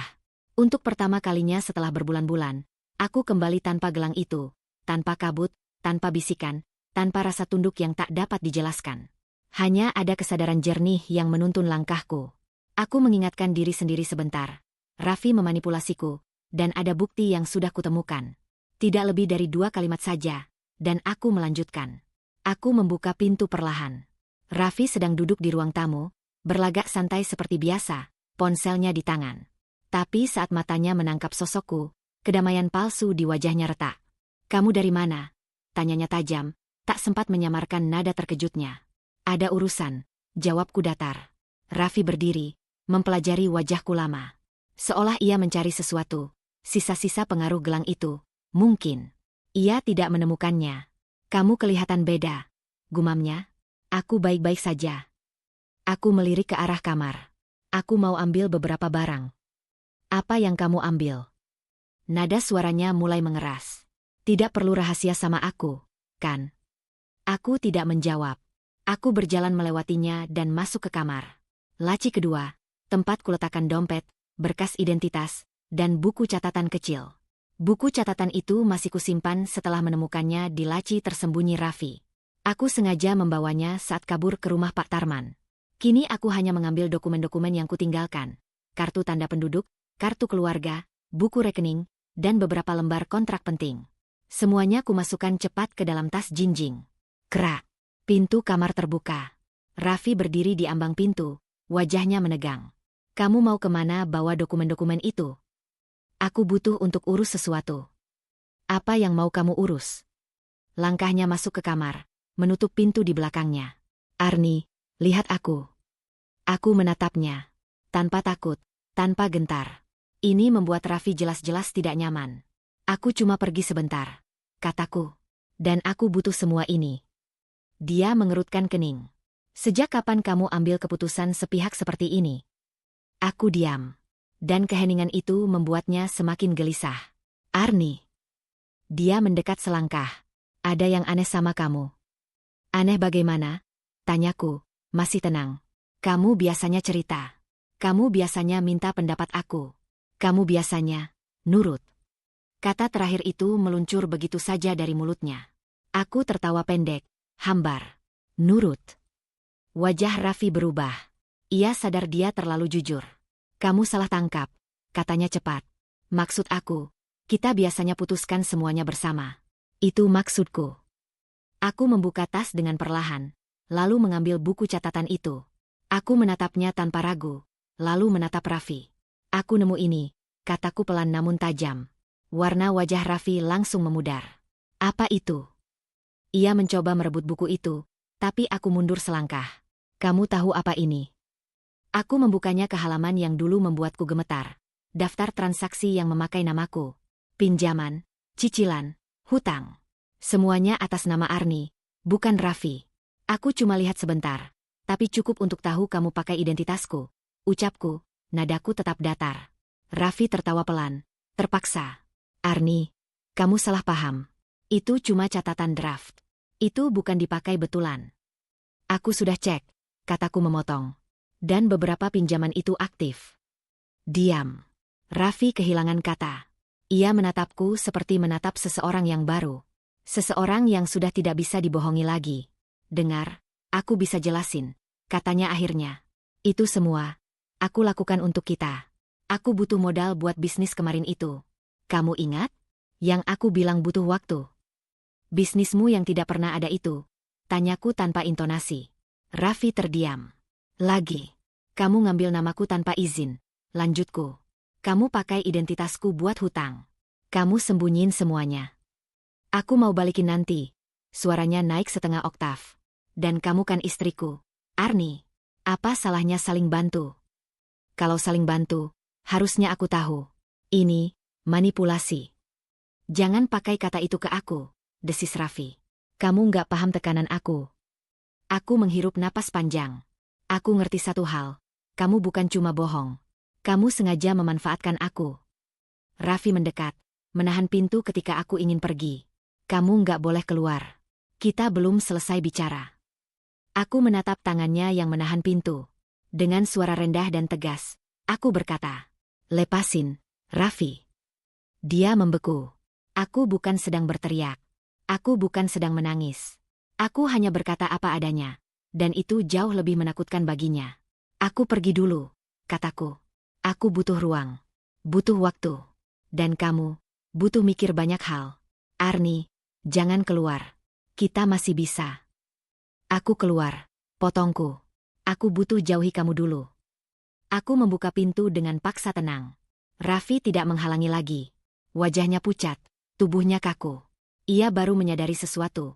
Kendalinya mulai hilang. Dan dia tidak tahu bagaimana meraihnya kembali tanpa gelang itu. Aku berjalan melewati ruang tamu. Tidak ada barang lain yang kubawa. Tidak ada penjelasan panjang. Tidak ada air mata. Hanya langkah yang mantap, satu demi satu. Saat aku mencapai pintu luar, aku berkata tanpa menoleh. Aku akan hubungi kamu kalau perlu. Sampai saat itu, jangan cari aku. Aku menutup pintu. Dan untuk pertama kalinya, aku memutus kontak dengan Raffi sepenuhnya. Langkah yang membuat Raffi benar-benar mulai terpojok. Aku kembali ke rumah itu bukan karena rindu, bukan karena goyah, tetapi karena aku membutuhkan jawaban yang hanya bisa diberikan oleh satu orang, Raffi. Setelah beberapa hari menjauh, kepalaku jauh lebih jernih. Aku hanya mengingatkan diriku sekilas bahwa hubungan kami retak setelah aku menemukan bukti manipulasi dan memilih pergi. Pintu rumah terbuka sebelum sempat ku ketuk. Raffi berdiri di ambang pintu, wajahnya kusut, rambutnya berantakan, seolah tidak tidur sejak terakhir kami bertemu. Kamu datang. Suaranya serak, campuran lega dan takut. Aku datang untuk bicara. Jawabku cepat. Bukan untuk kembali. Raffi menelan ludah. Dia menyingkir, membiarkanku masuk. Aroma kopi basi dan rokok sisa malam sebelumnya menyambutku. Rumah itu seperti mencerminkan dirinya sekarang. Kacau, penuh jejak panik. Aku duduk di kursi berhadapannya. Langsung saja. Aku ingin tahu tentang gelang itu. Raffi terdiam lama, terlalu lama. Sampai aku nyaris bangkit pergi. Aku tahu kamu mau paksa aku ngomong, katanya akhirnya. Jadi, ya, aku akan cerita. Ia mengusap wajahnya, napasnya goyah. Untuk pertama kalinya aku melihatnya bukan pemarah atau keras kepala, melainkan seseorang yang sedang terjebak dalam kebohongan yang ia buat sendiri. Kamu ingat saat aku pulang dari perjalanan 2 tahun lalu? Tanyanya. Singkat saja, Raffi. Aku tidak punya waktu untuk nostalgia. Dia menarik napas panjang. Waktu itu aku punya utang besar. Aku dikejar beberapa orang. Aku panik. Lalu aku ketemu teman lama yang kasih solusi. Aku mengernyit. Solusi? Raffi mengangguk pelan. Dia bilang ada benda yang bisa bikin seseorang lebih terkendali. Bukan mistis, bukan hal-hal konyol. Lebih ke psikologis. Mirip sugesti. Mirip pengondisian.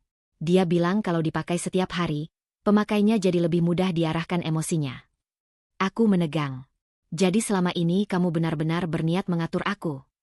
Raffi menunduk, mendesah panjang. Aku terdesak. Arni, aku butuh kamu tenang. Aku butuh kamu gak banyak tanya. Aku butuh kamu percaya aku terus. Aku takut kamu pergi kalau tahu keadaan sebenarnya. Jadi kamu memilih memanipulasi, potongku. Raffi menggigit bibirnya. Aku salah. Aku tahu. Lalu dari mana gelang itu sebenarnya? Temanku punya kenalan yang ahli bikin aksesoris tekanan mental. Mereka bilang itu cuma alat yang memengaruhi sugesti lewat desain tertentu, pola, tekstur, dan beratnya yang dibuat menekan saraf tertentu di pergelangan. Raffi menghela napas. Intinya, kalau dipakai terus, pemikiran kamu jadi lebih mudah diarahkan. Kamu jadi lebih pasrah, lebih mudah capek, lebih mudah bergantung. Aku menggeleng pelan, muak. Dan kamu sengaja pilih itu untuk apa? Membuatku diam supaya kamu bisa pakai identitas aku buat pinjaman. Dia tak sanggup menatapku. Waktu aku kasih gelang itu, lanjutnya pelan, aku cuma mau kamu tenang dan sayang sama aku seperti dulu. Tapi setelah utangku numpuk, aku mulai manfaatin kondisi kamu. Aku tahu kamu gak bakal curiga kalau aku pakai namamu. Dan ternyata benar. Kamu tetap sadar apa yang kamu lakukan, kataku dingin. Tidak peduli seberapa paniknya kamu. Arni, kamu harus ngerti posisiku waktu itu. Aku ngerti, potongku cepat. Aku ngerti kamu takut. Tapi kamu pilih jalan yang paling menjijikkan. Tubuh Raffi kaku. Aku melanjutkan, suaraku rendah namun tegas. Kamu gak cuma bohong. Kamu ambil kendali atas hidupku. Kamu bentuk emosiku supaya sesuai kebutuhanmu. Kamu buat aku percaya kamu orang yang tepat, padahal kamu pakai aku sebagai tameng. Raffi meremas rambutnya frustasi. Aku nggak bermaksud sejauh itu. Aku pikir kalau masalahku kelar, aku bisa balikin semuanya dan kamu nggak perlu tahu. Ada hal-hal yang seharusnya tidak pernah dilakukan. Meski kamu berencana, balikin, nanti. Ia memejamkan mata, seperti menahan rasa sakit. Aturan itu aku tahu sekarang, katanya lirih. Hanya karena kamu ketahuan. Raffi tidak membantah. Ia sudah terlalu lelah untuk pura-pura benar. Aku menyandarkan tubuh, menatapnya dalam-dalam. Jadi gelang itu, memang kamu pilih karena kamu tahu itu bisa memengaruhi aku. Iya, bisiknya. Dan kamu sadar itu memengaruhi cara aku berpikir. Iya. Dan kamu tetap biarkan aku memakainya meski aku sakit, lesu, emosi tak stabil. Raffi menatapku, matanya merah. Iya. Aku menarik napas panjang. Jawaban yang sebenarnya sudah kuduga, tetapi mendengarnya langsung membuat dadaku terasa berbeda. Bukan hancur, tapi teguh. Sangat teguh. Ada lagi yang perlu aku tahu? Tanyaku. Raffi menggeleng. Itu semua yang aku sembunyikan. Kamu yakin? Iya. Aku udah habis-habisan ngomong semuanya. Aku bangkit dari kursi pelan. Bagus. Aku mengambil tas kecilku, lalu berdiri tegak menghadapnya.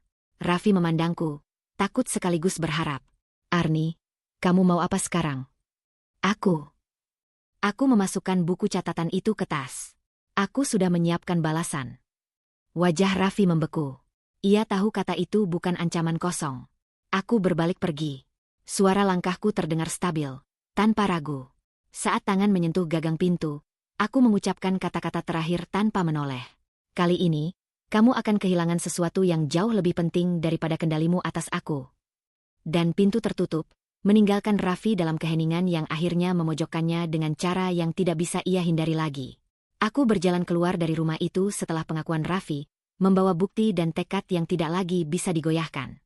Sekilas aku mengingat diriku beberapa hari lalu, bingung, linglung, dan tidak mampu membedakan emosi sendiri. Semua itu terjadi karena gelang yang sengaja dipasangkan Raffi dan seluruh manipulasi yang mengikutinya. Pengingat singkat itu cukup. Aku tidak perlu menoleh lebih jauh. Udara sore terasa berbeda ketika aku berhenti di depan rumah Pak Tarman. Mengetuk pintu itu bagai menegaskan langkah baruku. Pak Tarman membuka pintu dengan wajah cemas. "Kamu sudah siap?" tanyanya. "Saya sudah dengar semuanya dari Raffi," jawabku pelan. "Sekarang saya ingin urus apa yang harus diurus." Beliau mengangguk, membiarkanku masuk. Aku duduk di kursi bambu yang sudah biasa kududuki selama beberapa hari terakhir. Lalu mengeluarkan buku catatan hitam kecil dari tas. Halaman-halamannya sudah kutandai. Setiap catatan yang mencatut namaku sudah difotokopi dan ditata rapi. Pak Tarman menatapku dengan sorot hormat. "Kalau kamu sudah mantap, kita mulai dari yang paling penting." Aku mengangguk. Laporan. Di kantor polisi kecamatan, suasananya tak terlalu ramai. Aku menghadap seorang petugas perempuan yang menyambutku dengan ramah. Aku memberikan laporan pemalsuan identitas, penyalahgunaan data pribadi, serta penggunaan nama tanpa izin untuk pinjaman. "Ada bukti tertulis?" tanya petugas itu. Aku mengeluarkan berkas fotokopi dari map. "Ada. Banyak." Sang petugas meneliti setiap halaman, matanya sesekali membesar. "Ini pemalsuan identitas dan penyalahgunaan dokumen pribadi. Kasusnya bisa ditindak." Aku menelan napas perlahan. Saya ingin lanjutkan prosesnya. Apapun yang terjadi. Petugas itu mengangguk dan mulai mengetik laporan dengan serius. Suara ketikan komputer terdengar seperti palu kecil yang menghantam pintu masa depan. Ini adalah langkah pertama Raffi kehilangan semua kendali yang selama ini ia banggakan. Setelah selesai membuat laporan formal, aku menandatangani dokumen dan menerima salinan bukti pelaporan. Keluar dari kantor itu, aku merasa langkahku lebih ringan. Bukan karena masalah selesai, tapi karena aku memilih untuk tidak diam. Langkah berikutnya adalah menghubungi bank yang terkait dengan pinjaman-pinjaman itu. Aku menuju cabang bank terdekat dan meminta bertemu dengan staf layanan kredit. "Saya ingin klarifikasi beberapa pengajuan pinjaman yang menggunakan nama saya," kataku sambil menyodorkan berkas. Staf itu meneliti satu persatu. "Ibu tidak pernah mengajukan pinjaman ini." "Tidak pernah." Dengan cepat staf itu mengambil berkas tambahan, lalu memanggil supervisor. Mereka berdiskusi, memeriksa tanda tangan, dan beberapa kali menggeleng. "Ini jelas pemalsuan," kata supervisor itu akhirnya. "Kami akan membekukan seluruh transaksi atas nama Anda sampai penyelidikan selesai." "Dan tanggung jawab pinjaman?" Supervisor itu menatapku dengan sangat serius. "Jika terbukti bukan Anda yang mengajukan, semua tanggungan akan dialihkan kepada pihak pelaku." Aku mengangguk. "Terima kasih." Suara penegasan itu seperti batu kedua yang jatuh menimpa Raffi. Sore harinya, aku memutuskan kembali ke rumah untuk mengambil beberapa barang terakhir yang masih tertinggal. Aku tidak takut lagi. Aku tidak sendirian lagi. Aku datang bersama Pak Tarman yang bersikeras menemani. Rumah itu sunyi ketika kami masuk. Raffi duduk di ruang tamu. Wajahnya pucat, kusut, dan terlihat seperti seseorang yang sudah bermalam tanpa tidur, atau tanpa harapan. Begitu melihatku, ia bangkit terburu-buru. "Arni, aku bisa jelasin." "Tidak perlu," potongku. Aku berdiri di tengah ruangan, menatapnya tanpa gemetar. "Aku sudah lapor polisi." Wajah Raffi merosot. "Arni, jangan. Kamu nggak perlu sampai begitu. Aku juga sudah lapor bank." Aku menarik napas pendek. Pinjaman-pinjaman itu dibekukan. Tubuhnya tampak oleng, seperti baru mendapat pukulan keras. "Arni, tolong, aku mohon." Dia mendekat, namun aku mengangkat tangan, menghentikannya. "Kamu sudah melakukan terlalu banyak. Aku cuma mau kita kembali baik. Aku cuma..." "Kamu tidak mau kami baik," kataku tegas. "Kamu mau aku tunduk." Raffi menutup wajahnya dengan kedua tangan. Aku panik. "Aku nggak punya siapa-siapa selain kamu. Kamu tidak punya siapa-siapa karena kamu menghabisi semua yang peduli sama kamu." Aku berbalik menuju kamar. Raffi mengikuti, tersengal seperti orang kelaparan yang mengejar remah makanan. Aku masuk ke kamar, mengambil tas pakaian dan beberapa barang kecil yang tertinggal. Raffi berdiri di pintu, tubuhnya goyah. "Jadi, kamu benar-benar mau pergi?" Suaranya retak. Aku menatapnya langsung. "Aku bukan hanya pergi, Raffi." Dia menelan ludah keras-keras, menunggu kata-kataku dengan ketakutan yang hampir menyedihkan. "Aku mengusirmu dari hidupku." Raffi menggeleng cepat. "Arni, jangan bilang begitu. Kita bisa perbaiki." "Kita?" "Yang kamu maksud adalah kamu kembali berkuasa. Tapi itu sudah selesai." Aku melewati dirinya tanpa menabrak, tanpa tergesa. Tenang, bersih, final. Raffi mengikuti sampai teras. "Arni, aku mohon. Aku kehilangan semuanya kalau kamu pergi." Aku berhenti sejenak di anak tangga, lalu menatapnya untuk terakhir kali. "Itu harga dari apa yang kamu lakukan," kataku lirih. "Dan kamu akan menjalaninya." Air mata Raffi jatuh. Dalam sekali, tanpa suara. Namun tidak cukup untuk menyentuhku lagi. Posisinya runtuh di hadapanku, bukan hanya sebagai suami, tetapi sebagai seseorang yang pernah mengendalikan hidupku. Kini dia yang tidak punya arah, tidak punya kuasa, dan tidak punya satupun pijakan. Aku melangkah pergi, tanpa menoleh, tanpa ragu. Dan untuk pertama kalinya, hidupku tidak ada lagi bayangannya. Setelah Arni mengusir Raffi dari hidupnya, seluruh bangunan kebohongan yang selama ini Raffi tegakkan mulai runtuh satu persatu. Pengingat singkat, gelang itu telah membuka semua rahasia dan motif manipulatifnya. Kini konsekuensi nyata mulai menimpanya tanpa bisa ia hindari. Pagi itu, Raffi terbangun dengan kepala berat. Notifikasi pesan berderet-deret di ponselnya. Ia membuka satu, lalu terhenti. "Raffi, kamu tidak perlu masuk kerja dulu. Ada laporan yang harus kami verifikasi," tulis HRD. Pesan berikutnya lebih parah. "Mohon klarifikasi soal rekaman suara dan bukti transaksi yang masuk ke direksi." Raffi tertegun. Rekaman itu, Arni sudah menyerahkannya. Ia meraih jaket dengan gerakan gemetar dan berlari ke kantor. Namun sesampainya di sana, satpam yang selama ini memanggilnya Pak, hanya menatap dingin. "Maaf, Mas Raffi. Manajemen bilang Anda tidak boleh masuk dulu." "Tidak boleh masuk? Saya karyawan senior di sini." Raffi membentak, panik. Satpam itu menunduk sedikit, tampak tidak nyaman.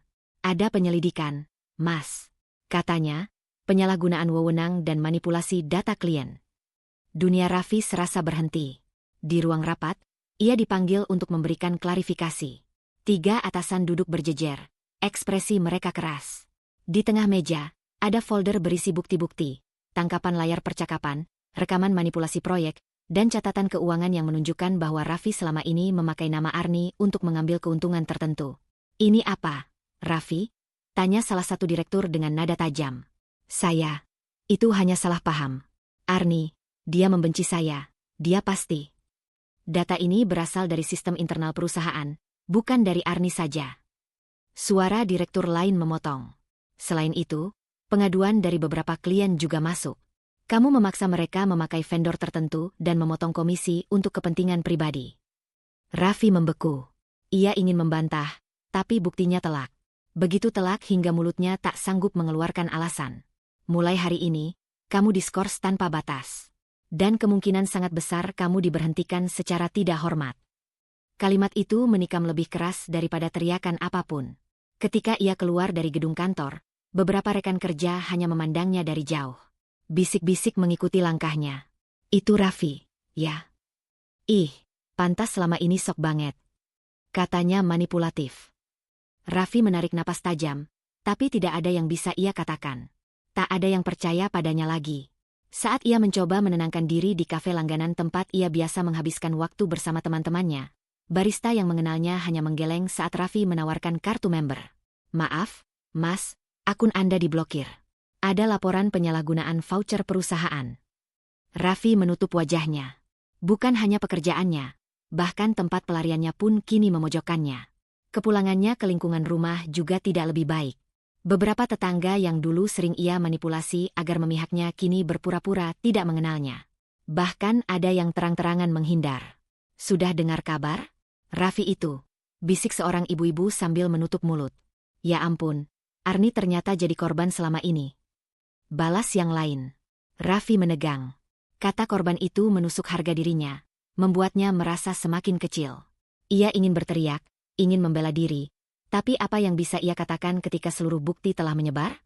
Ia pulang ke rumah dengan langkah limbung, tapi bahkan rumah itu tak terasa seperti rumah lagi. Sebagian keluarganya mulai mempertanyakan apa yang sebenarnya terjadi. Raffi hanya berkata pendek, fitnah.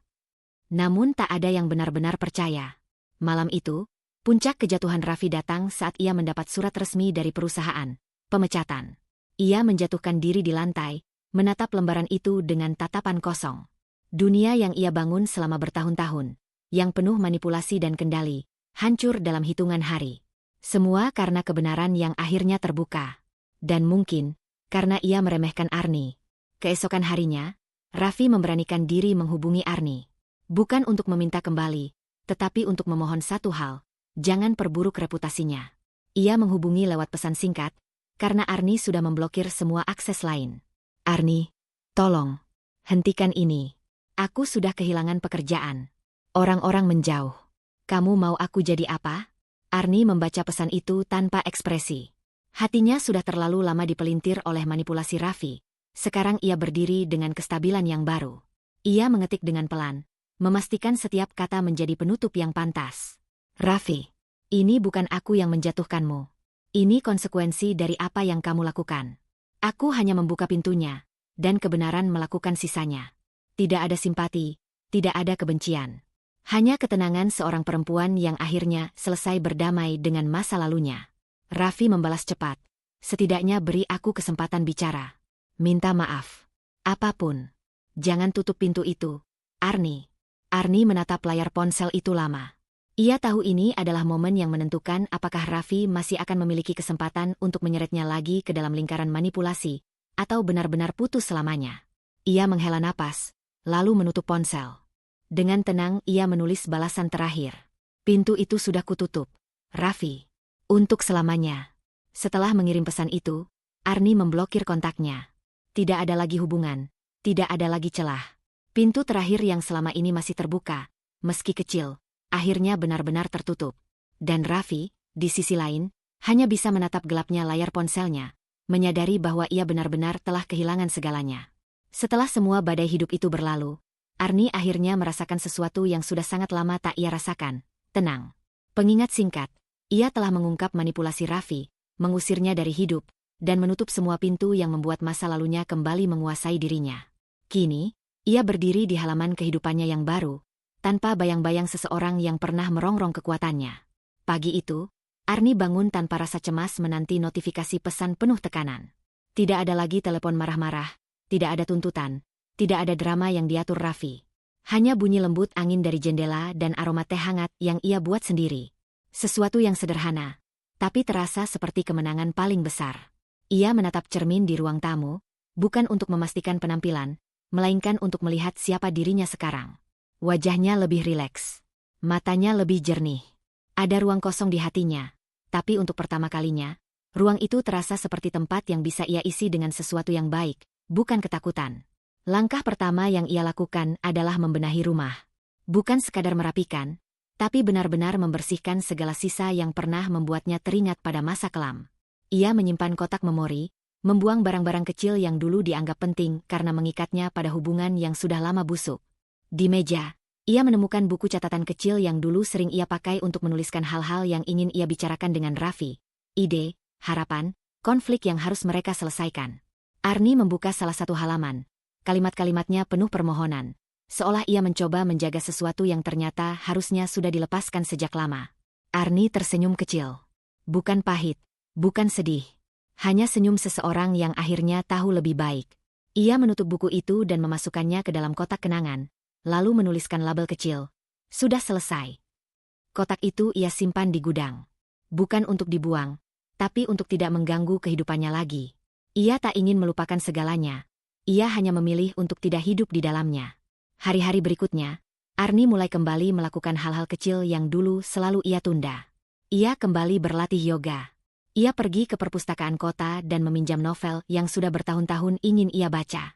Ia menghabiskan sore dengan duduk di taman, mengamati anak-anak bermain sambil merasakan udara sore menyentuh wajahnya. Sementara itu, pikirannya tetap hening. Bukan kosong, hening. Ada perbedaan besar di sana. Terkadang, dalam sunyi itu, ingatan tentang Raffi muncul. Bukan lagi sebagai luka, tapi sebagai catatan. Ini yang pernah terjadi. Ini yang pernah melukaiku. Dan aku sudah melewatinya. Ia tidak menolak ingatan itu. Ia hanya tidak memberinya ruang lebih dari yang pantas. Di kantor, Arni juga menemukan ritme baru.